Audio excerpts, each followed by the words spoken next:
I was talking to my mom last night, just random stuff. Out of nowhere, she brought up something that happened years ago, something she had never fully told me before. Honestly, I wish she hadn't. This was back when I was in elementary school. We had to move out suddenly. I don't remember why. I just remember being upset. Leaving my friends, my school, everything familiar. A family friend let us stay in their old house for a few weeks. They said it was old, a bit worn out, but completely safe. Looking back now, I don't think they believed that themselves.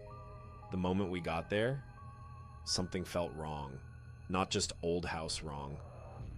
It felt like the house noticed us. The air was heavy, too quiet. Even our footsteps sounded louder than they should.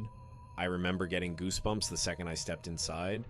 And my youngest sister, she refused to come in. She just stood outside, crying uncontrollably, like she was scared of something we couldn't see. We had to carry her inside. The house had 2 small rooms, a narrow living area, and an attic. The attic door was old, wooden, slightly warped. It never fully closed. Even when you pushed it shut, it would slowly creak back open on its own. On the second day, I went up there. I don't know why. Curiosity, I guess. There were boxes everywhere. Old makeup kits, brushes, mirrors, and stacks of papers tied together with string. The mirrors were the worst part. They were all slightly cloudy, and for a second, I thought I saw movement behind me, but when I turned around, there was nothing there. That night, my sister couldn't sleep. She kept turning, pulling the blanket over her face, whispering that something was watching. Then suddenly, she got up and moved to the far edge of the bed, away from the closet. The next morning, she told me something, but made me promise not to tell our mom. She said, there was a little girl sitting on top of the closet. I laughed. I told her to stop making things up, but she didn't laugh. She just stared at me and said, she wasn't just looking at me. She was smiling. We argued about it. But that night, neither of us slept on that side of the bed again. By the 3rd day, things got worse. We started hearing footsteps, not loud, just soft, slow, dragging steps, always at night, always when the lights were off, and always stopping right outside our room. One night, I woke up thirsty. I stepped into the hallway, and I swear, I saw someone standing in the living room, tall, completely still, facing the wall. I froze. I thought it was my mom, but something felt off. The posture wasn't normal, too stiff, too unnatural. Then, slowly, it tilted its head, not turning around, just tilting, like it knew I was there. I ran back into my room and didn't come out until morning. When I told my mom, she didn't look surprised. She just said, "Don't go out at night anymore." Then came the 4th night. My dad was out of town for work. That night, everything changed. My mom had a nightmare.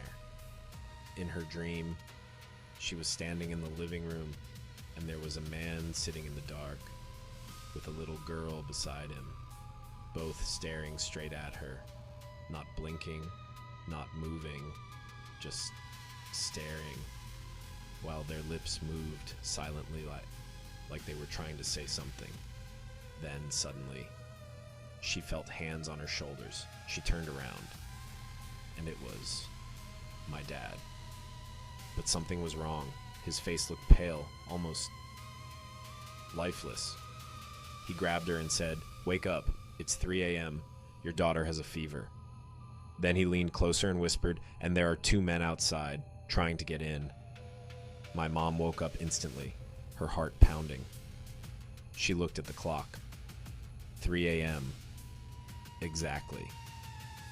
She turned to my sister, and she was burning up with a fever, just like in the dream.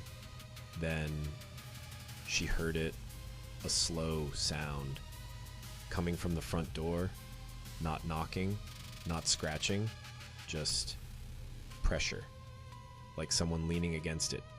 My mom walked into the living room, hands shaking, and turned on the outside lights. The moment the lights came on, bang! Something slammed hard against the door. Then footsteps, running, fast, fading into the darkness. But my mom didn't move. She just stood there, frozen, because at that moment, she realized something.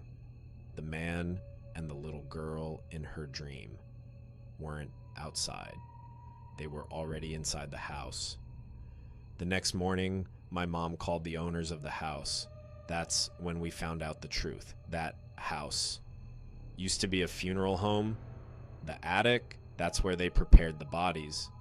The makeup I found wasn't normal makeup. It was used on the dead. And years ago, there was an incident. A man had broken in during the night, trying to steal valuables from the bodies. But something went wrong. They found him the next morning, dead, inside the house. No injuries, no sign of struggle. And next to him, they found the body of a little girl, sitting upright, smiling. After hearing that, we left the same day. We didn't pack properly. We didn't go back years later.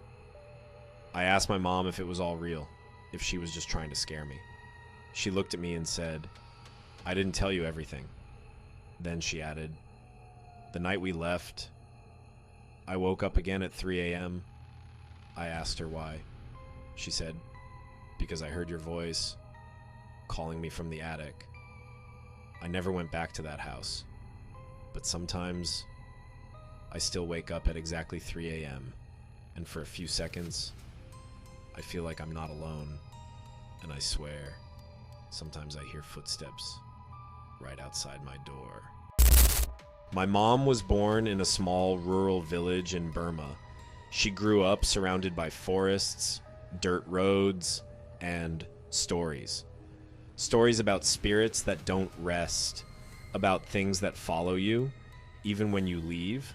She never believed them, not fully, until she moved to Thailand. That's where this happened. She was pregnant with my older brother.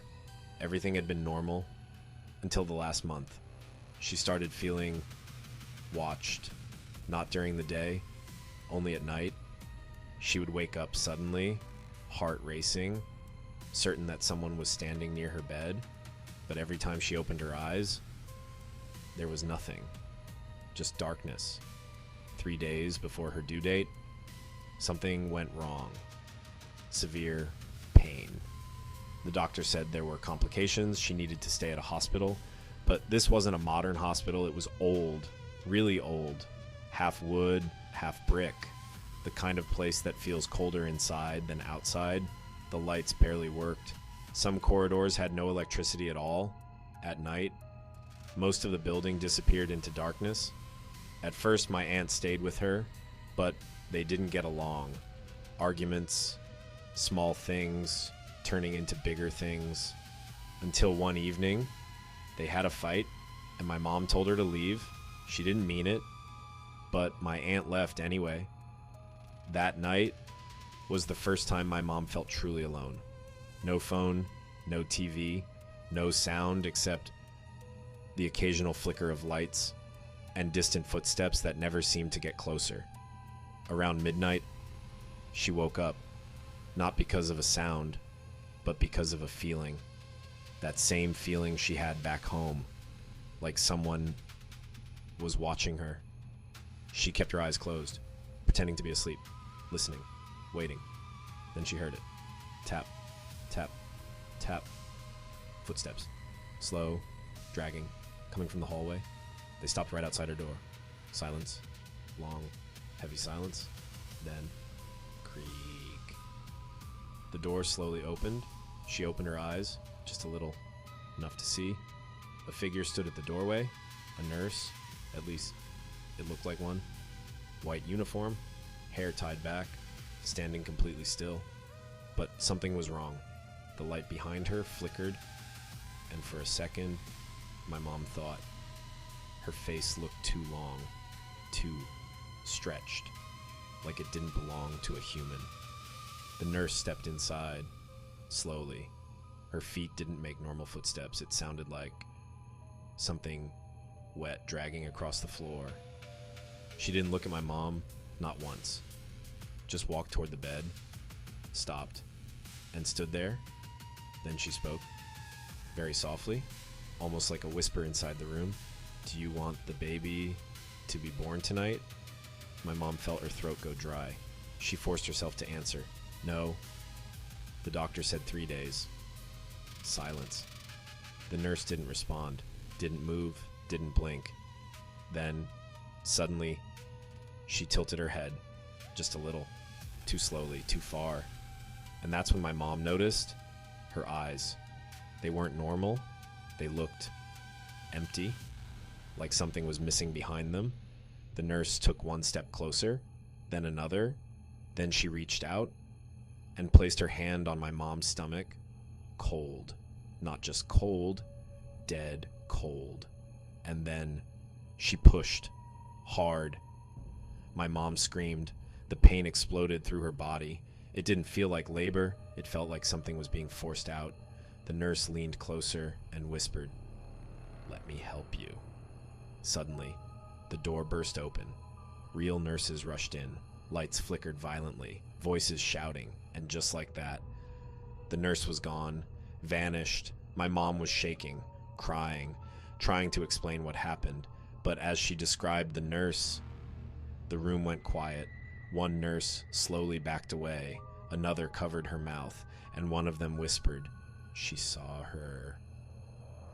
The doctor was called immediately. He checked everything. The baby was still okay, but his face looked serious. He turned to the nurses and said, "Do not leave her alone." That night, they stayed, but something strange happened. Around 3 a.m., every light in the hallway went out. At the same time, the entire floor went dark. Then, from somewhere in the hospital, a scream. Not loud, not human. One of the nurses locked the door. Another held my mom's hand. No one spoke. Then came the sound. Footsteps. Drag, drag, drag. Stopping outside the room again, the handle moved, slowly, but the door didn't open. Instead, something scratched against it from the outside.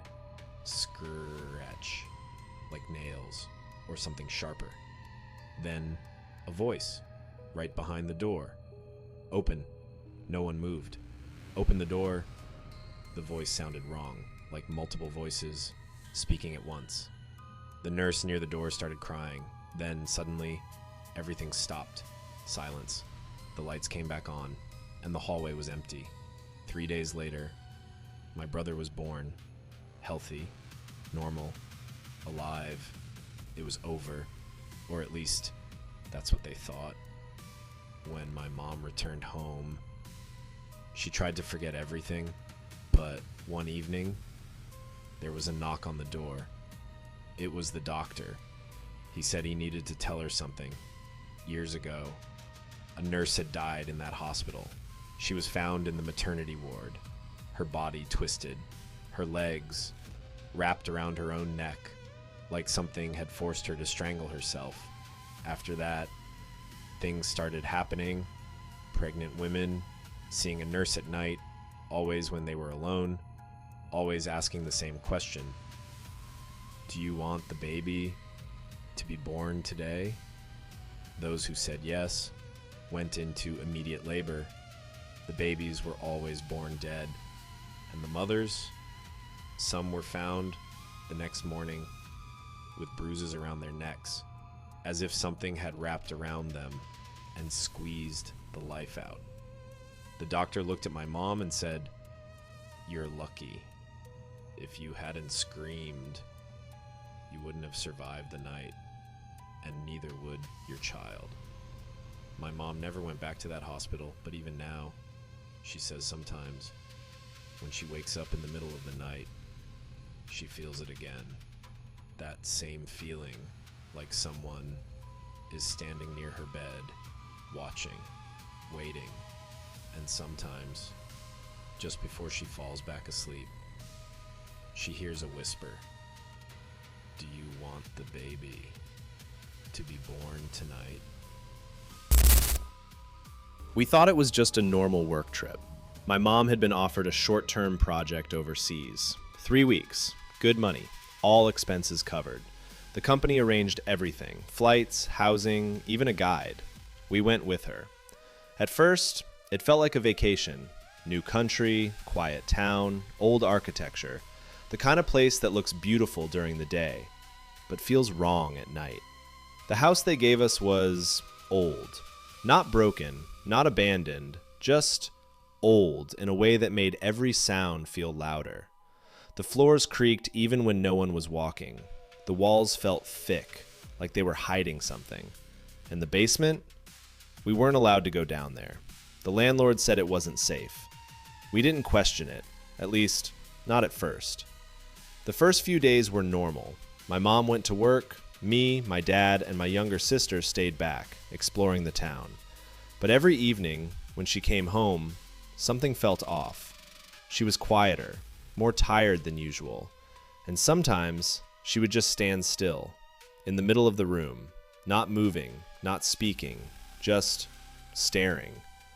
"Mom?" I asked once. No response. I walked closer, and that's when she blinked, like she had just woken up. "Oh, sorry," she said. I zoned out, but it didn't feel like that. By the end of the first week, things started changing. She stopped sleeping, at least, not normally. Every night around 3 a.m., we would hear footsteps, slow, careful, walking through the hallway. At first, we thought it was her. Maybe she couldn't sleep. Maybe she was stressed. But one night, I checked. Her bedroom door was slightly open. I looked inside. She was in bed, completely still, eyes closed. But the footsteps were still moving, right behind me.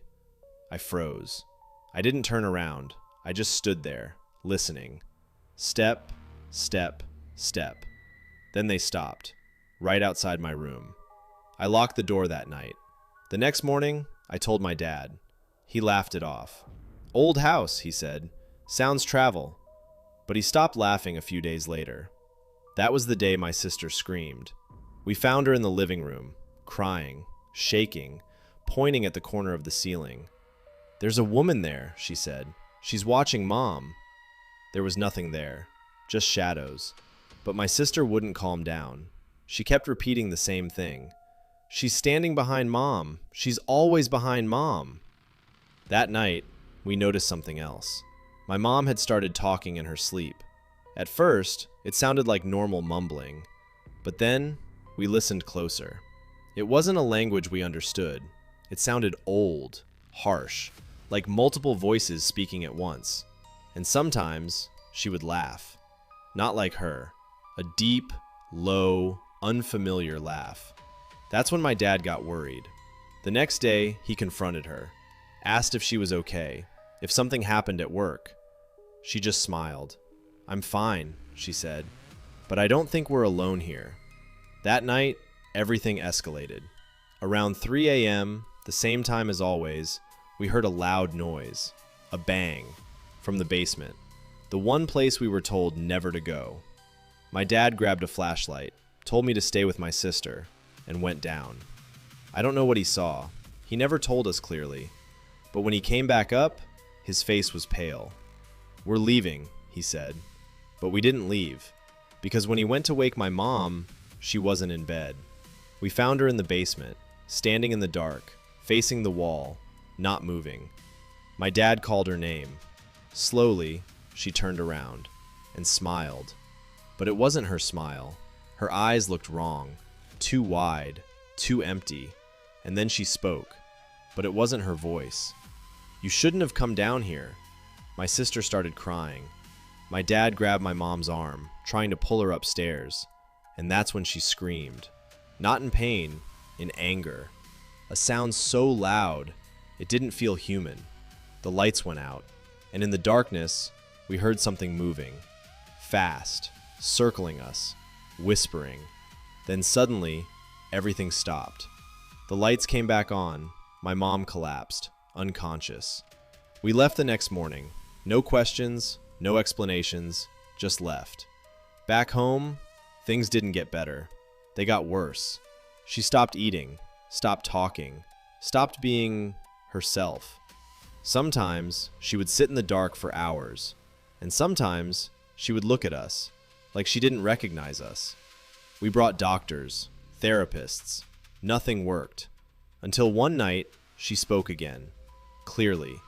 She's still here. We asked who. She pointed behind me.